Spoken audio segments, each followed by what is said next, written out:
Hello, welcome to a new reading vlog. For anyone who is new here, I am Hannah. I like reading books and chatting about them because I'm completely original.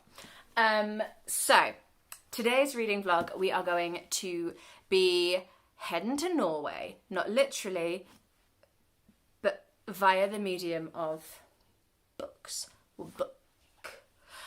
So I have decided this year that I am going to vlog my reading experiences of reading the 10 books that I'm going to be reading. How many times can I say reading in one sentence? For the Storygraph Read the World challenge.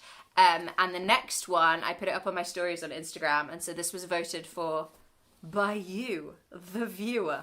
And it was Norway. And the book that I selected is The Snowman. Please forgive the fact that I have a movie cover on a book. I loathe that. And now, what's very exciting about doing a Norwegian one is that I have recruited my friend and genuine Norwegian, Izzy, who is going to be behind the scenes, the expert Norwegian as I read this book. And they have already told me how to pronounce the author's name. Now, you, if you are also English like me, may look at this name and go, Jo Nesbø, right? And at points, that is probably what I will call the author. But it's Jo Nesbø. What I will do, because I'm recording on my phone, and the voice clip is on my phone, I might insert Izzy's voice doing it here, so we can all listen to the actual Scandinavian person pronounce it. But yeah, so I'm going to be reading The Snowman. All I know about this is I've never read anything by Jo before. And I know it's like classic Scandi, crimey, thrillery vibes, which is not something that I've read a lot of. I have read The Crow Girl by Erik Axel Sund, and I think that might be the only kind of Scandi, like dark Scandi stuff I have done. But in their capacity as my expert Norwegian, I asked Iz earlier, like, is the whole like Scandi crime thing, like, is that a thing that is actually like a Norwegian thing, or is that just like something that we have sort of like come up to? Like, are they catering to international tastes? And Izzy said no, it is mad how much they fucking can't get enough of this shit. But that this author, look at me being scared of saying that name again, has sold 28 million copies, and that is significantly more than the number of Norwegians that there are. So obviously going into this, I'm being mindful of the fact that he's writing for a slightly more international audience than maybe a Norwegian writer who is writing mostly for a Norwegian fan base. But I'm looking forward to it. I haven't read a good, like, classic crimey kind of thriller in ages. The reason I'm slightly shambolic in the start of this video, well, about 70% of it is that I'm a slightly shambolic person, but 30% is that I'm about to get on a train, so I very quickly wanted to record this hello and intro because I'm probably going to start this on the train to London for work this evening. And yeah, come along with me, why don't you? I will update you soon, and in the meantime you're probably going to see some of my train snacks and a bit of London. See you soon.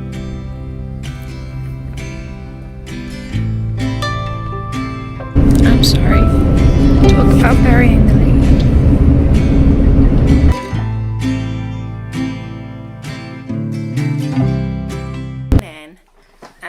It is 7 a.m. in Westminster.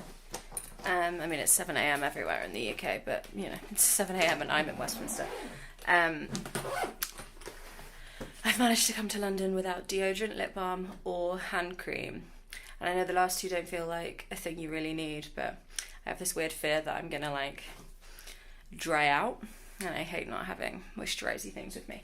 I was gonna do a little update on the book here, but I'm going to wait until I've got a little bit more time because I'm going to have to leave in 5 minutes. So I did start reading the book, and now here is Westminster.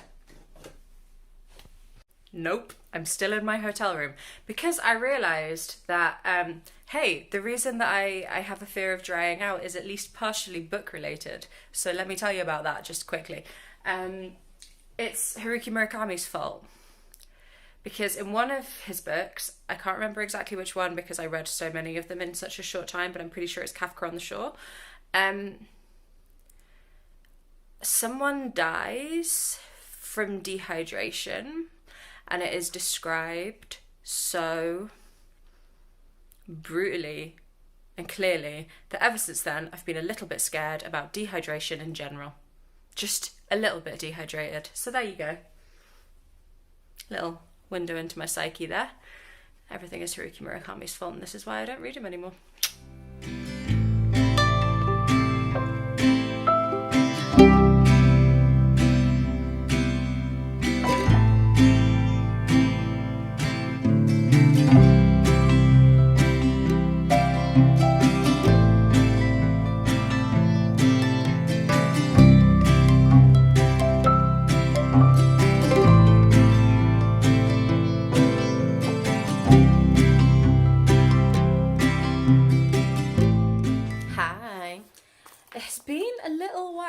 Since I last checked in with you. I've been busy and I've been tired, and I haven't necessarily had headspace for book chat, which doesn't happen to me often, but there we are. But I have read a good chunk of The Snowman so far, and I'm enjoying it. It's really got like novelty value for me because it's not the sort of book that I read very often, and I'm having just a lot of fun second guessing everything, because it's not often that I'll read like an outright like crime thriller, and so like every single sentence I'm like, oh my god, he did it, oh my god, it's him, oh my god, it's her.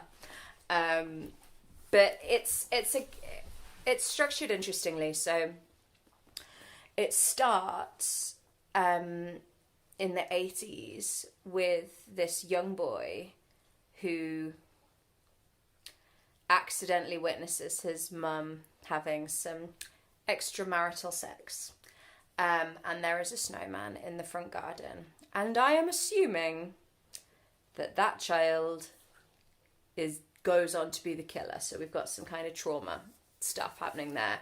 And what happens is there are these women who are disappearing, and it never really looks like a fight has been put up, and there never really seems to have been a trace of like a breaking and entering or anything like that, and yet these women are going missing, and snowmen are being built outside the houses of the women who go missing. And I am like right on the edge of like, am I finding that very silly? But on the whole, I'm able to like kind of just suspend my disbelief and go along with it, being like, sure. The book's called The Snowman. I shouldn't be surprised that there are snowmen in it. But yeah, it's like the writing isn't like blowing me away, but I think there's lots of like little hints and clues that are going along, I assume.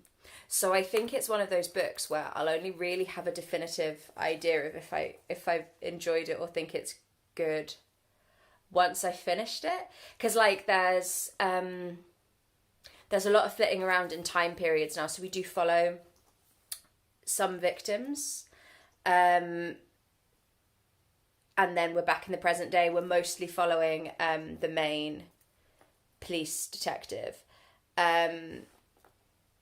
And that's interesting. But when he introduces like a new time period, he always kind of situates it with what's going on in the American political scene. And obviously this is a book that's set in Norway. So it'll be like Bill Clinton's just won, or like George Bush has just won a second term, whatever. And I'm like, why are we using American presidents as like a touchstone? Is it because the author is writing for a more international audience, or does this have some relevance to what's actually going to happen? In which case I'm like, I can't see how it is. But I was chatting to my partner who's like, no, surely that must be there for a reason. So maybe it is there for a reason, and I'll let you know. There are other parts of it the main detective, like, I haven't read a lot of crime fiction or a lot of procedurals, but like, even I know it's pretty tropey to have like the lone wolf, divorced, alcoholic detective who's, you know, consumed by his work, and that is the main character, which I think, you know, is a bit, you know, what you expect. It's not necessarily innovative, but like, I don't think it's done badly. And there is a young female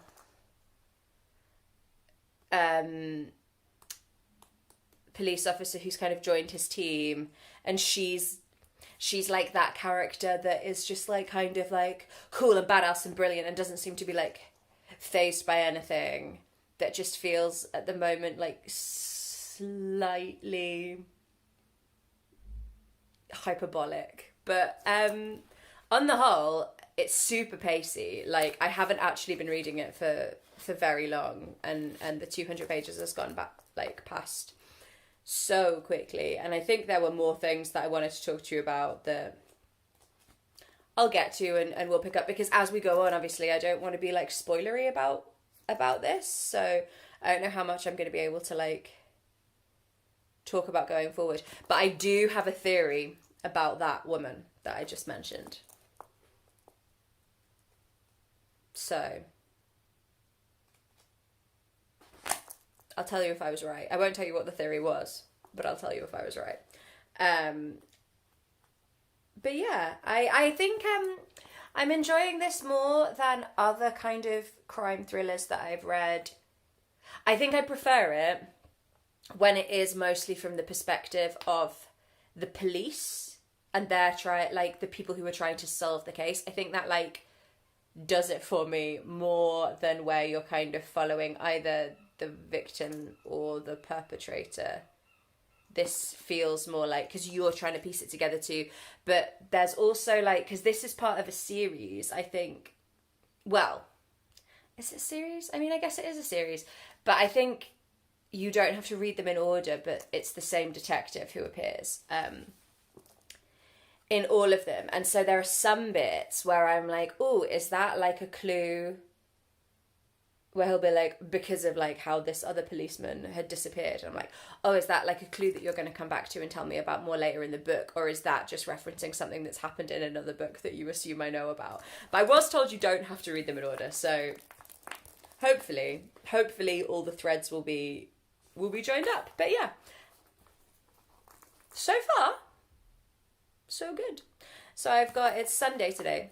And I'm having just a very quiet, ready day. My partner is working in Scotland today, so it's just me and the dog, and we're gonna have a chilled one. But I'm also reading a few other things, so I don't know how much more of this I'm gonna read today.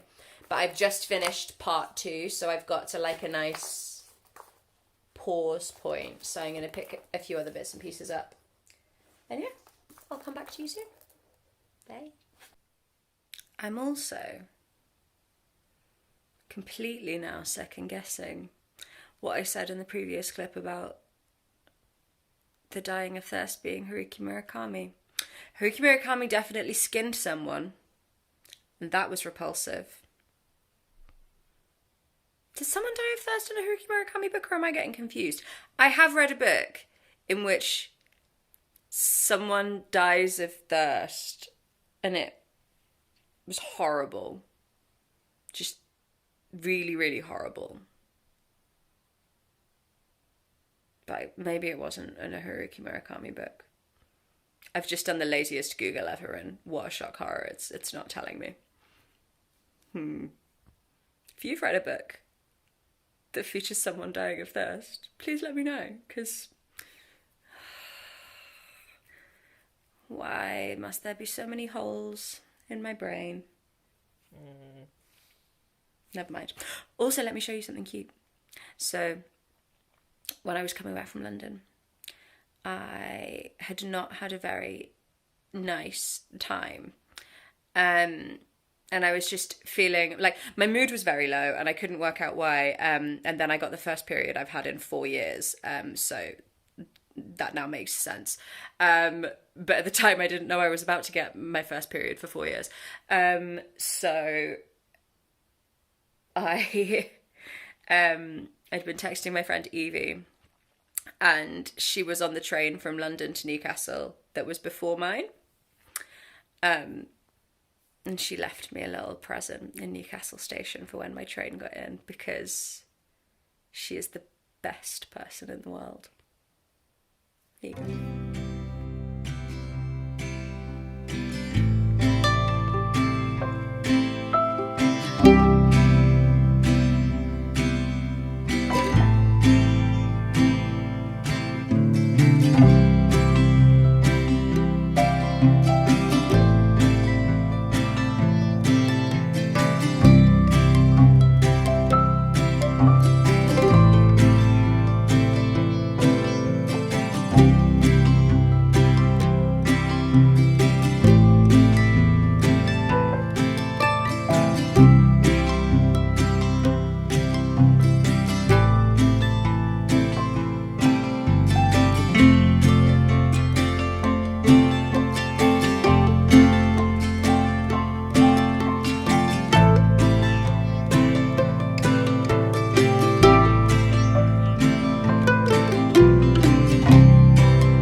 Hi,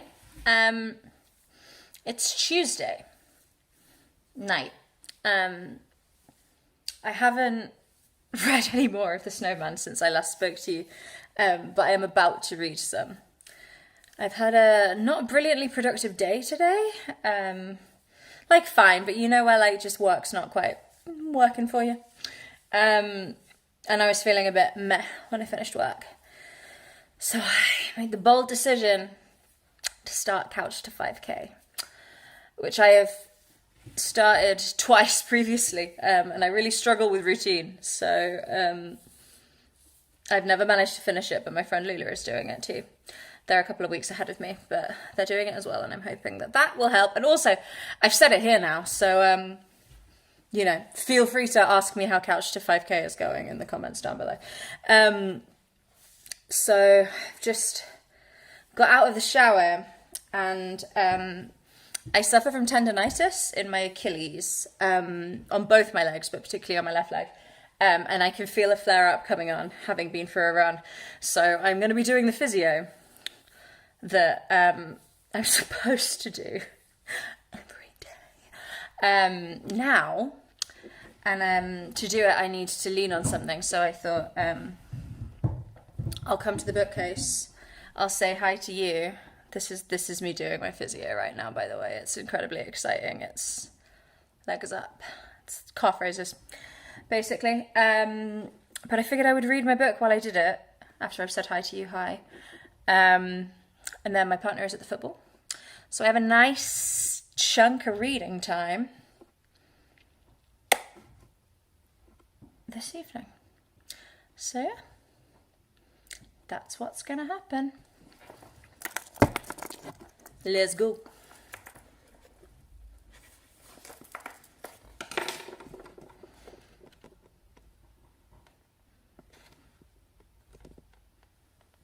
I bet this looks fucking weird, doesn't it? I couldn't be bothered to bring this tripod down, so you're just on the bookcase. The bookcase that you're normally facing when I record. So here's the other half of my living room. Chapter 15. Day 9. Number 8.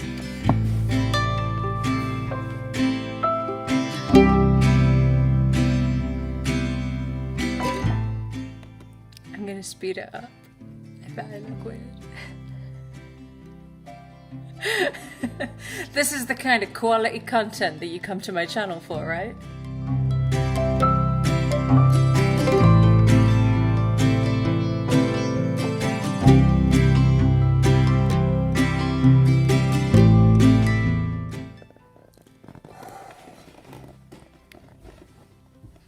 I've got like hideously tight calves. Ow. Ow.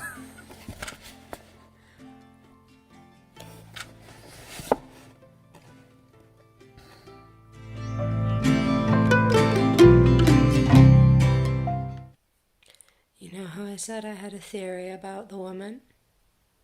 I was right. Feels like it's all coming to a head. But I still have like 150 pages. I'm enjoying it though, but I'm very like out of the... I guess I'm just not used to the rhythm of a crime thriller. So I keep being like, oh, this is moving very quickly. Oh, another wrong turning. And then I'm like, oh yeah, that's kind of what this genre is, isn't it? Like going down rabbit holes and being like, nope. There have been a couple of times where I've been like, at like a twist or a turn and been like, and felt like the red herrings were causing like holes in the plot. But so far, he does circle back and fill them in. Because there've been a few points where I'm like, oh, so what was that all about then if it wasn't like blah, blah, blah. And I'm like, I'm learning to have faith. But yeah. Got about, like 150 pages. Or maybe like 100 pages. Probably won't finish it tonight. It's Friday night, by the way. So probably the next thing you see will be a dog walk. And then I don't imagine I'll be talking to you again until I finished it. I feel like I've not been doing that many updates. It's been a busy week at work. It's been the last week of term this week. So, haven't had tons of time, but enjoying it. Super readable. Bit of a romp. Hi, it's Sunday, and I have just finished. But it's Sunday, and I'm due a nap. So, I will chat to you about it later. Hi! It has been a couple of days since I said, I'll update you later. But yeah, I've just been, I've been a bit brain spacey. It's the Easter holidays at the moment, and I always feel like when it gets to the end of term, my brain just sort of goes to jelly. But yes, let us talk about The Snowman by Jo Nesbø. Sorry, Izzy. On the whole, this was a romp. I enjoyed the reading experience of it. And what I can't speak to is how much of my enjoyment was novelty versus how much was because of this book specifically, if you see what I mean, because it's not a genre I read a lot of. There were some things where I was like, oh, like, cool, like, that's the way this is going. But I don't know if that's, like, a trope of the genre, if you read a lot of it, or if, you know, he genuinely was doing something, you know, particularly innovative or interesting. But yeah, I never really know what the sweet spot is for how much of a thriller or like a crime book you're supposed to guess and how much is supposed to be a surprise, because I've definitely read books that have been at extreme ends of that, where it was abundantly obvious from the get-go, and that is very dissatisfying because you're like, come on, I want to be challenged. And I've definitely read books where I have not seen something coming at all for the entire book, and that can be quite frustrating because there is a kind of like, you know, that like, are you familiar with the concept of flow? Like, it's a, I'll put a little thing up here. It's developed by a Hungarian man, I think, whose name I butcher every time I say it, so I will not say it, I will just put it on the screen. And it's basically to do with like, we need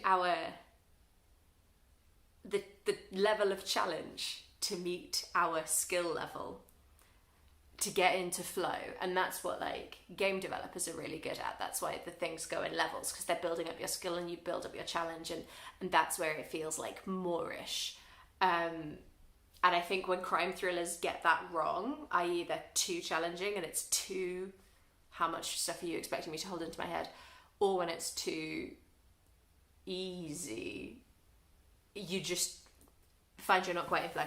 I didn't feel like I was super in flow with this. I enjoyed it when I picked it up, but I wasn't like gripped. And I did, admittedly,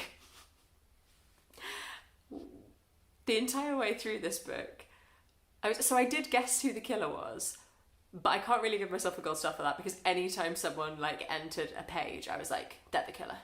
It must be them. They're the killer. They're the killer. So, you know, technically I guessed, but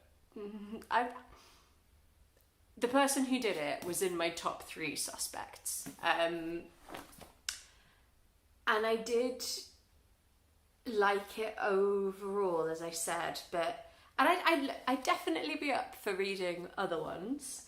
It was a little... the last sort of like the resolution got a bit hyperbolic. Let's call it hyperbolic. And the like final stunts and stuff, I just felt a bit like, oh, okay. Maybe, I guess if you're writing for an audience that reads a lot of this stuff, I guess the pressure is on to continue to like show people stuff they've not seen, and I totally get and empathize with that. But like the setup for the final murder and the catching of the killer were so silly. I can't quite deal with it, how silly they were. But I don't know how much it took away from it, because this feels like a book that really knows what it is. It's entertaining, it's fast-paced, it's, you know, come and step into this away from your life. This is escapism. This is not, I want to see the world reflected back at me. This is, take me somewhere else. And in this case, take me to some horrible snowmen murders in Norway. Because it was so plotty, there weren't too many things that I had to use my Norwegian consultant Izzy for. However, throughout this, there were continual references to the city of Bergen, or the district, is it region? Sorry, but yeah, as people, because this is primarily set in Oslo, of people talking about Bergen, like fucking Bergen, as if they're a bit up themselves, or a bit, yeah, like they think they're all that. And I asked Izzy about this without realising that Izzy is from Bergen. And I was like, is it, I was like, is this something that we think the author has against Bergen, or is this like a vibe? Like, is this just a kind of place that most people like don't like in Norway? Like a bit like how no one really likes Londoners. I can say that as someone who's from there. But apparently not, and I'll tell you the reason why in a second because my phone is making noises at me. I'm back, and I took that brief interlude to double check, and Iz has family from Bergen, but they're actually from Trondheim. But they grew up partly in Bergen, and it was fascinating. So like all the way through this book, everyone's like being bitchy about Bergen. So I'm like, what is wrong with this place? And Iz has basically said, it's less about what Bergen is like, and it's more about Oslo being Oslo, and looking down on everyone else. So Oslo, according to Izzy, is the city that has a bit of a bee in its bonnet, and they kept the characters in here kept making fun of the Bergen accent, and Iz says that the Bergen accent is actually a more typically Norwegian accent, and that the accent of people from Oslo is more like a Danish accent, because the reason Oslo is the capital of Norway is because Denmark, when they had rule over Norway, made Oslo the capital because it's so close to Denmark. And prior to that, the capital had been Trondheim, which is where Iz is from. So that was just really interesting, because this is why I was like really grateful to like have Iz as my little fact checker, because I would have walked away from this thinking like Bergen is this sort of like the vibe I got of Bergen was that it was like home counties, but sort of like a bit like, oh, you're embarrassing yourself, love. That was the impression of Bergen I got from this book, and that Oslo was like much cooler and more with it and all that stuff. But Iz reckons that's not how people from outside Oslo see it. So that was interesting. I'd also asked them, because the main character in this is called Harry Hole, and I was like, is this like a translation thing? Is he actually called Harry Hole, or is there like a Norwegian way of saying that name? And there is a Norwegian way of saying that name, which you can Google yourself, because I can't do it. Sorry, I think every time I turn the camera off, I bring it closer, because I'm feeling like I'm gonna end up in this bookcase if I don't wrap this video up soon. What was I saying? Oh yeah, about Harry Hole. So you can check how the Norwegian pronunciation of that is. But Iz said apparently, like, he's spoken about specifically choosing a name that is an authentically Norwegian name and would be a name that an actual Norwegian police officer would have, or just a Norwegian person, I suppose. But that also is not scary for people who don't know how to pronounce Norwegian things. Iz's fiance often says that they get very frustrated because they can't get their mouth around all of the vowels in Norwegian. And I agree, from what I've heard when Iz has like pronounced Norwegian things to me, there is so much nuance to one vowel sound. It's like 3 different sounds in one letter, and it's Jo Nesbø and it's Harry Hole. And I'm sorry if that makes me the most awful kind of English person in the world, but there we go. So yeah, that has been The Snowman by Jo Nesbø. I hope you've had fun. Please let me know if you have read this, or if this is a genre that you read a lot of. Please drop some recommendations for me in the box down below. In terms of the next videos in this series, I have got plans for a lot of the countries. but I am still looking for recommendations for Colombia and Syria. Annoyingly, I read a really good Syrian book last year. So that, you know, never mind. I'm sure there'll be another brilliant Syrian book. But just like having a basic Google isn't... I don't enjoy just like Googling like Syrian authors. I prefer recommendations where possible. So if you have read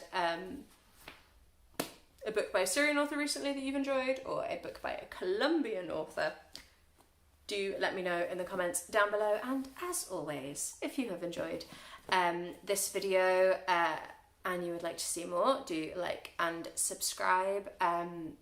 I am pretty new here, so every like and comment and subscription really does help with the whole algorithm of it all. And yeah, I will see you soon for something else. I think it might be time for more Raleigh Smith, if I'm honest. Watch this space. See you later. Bye.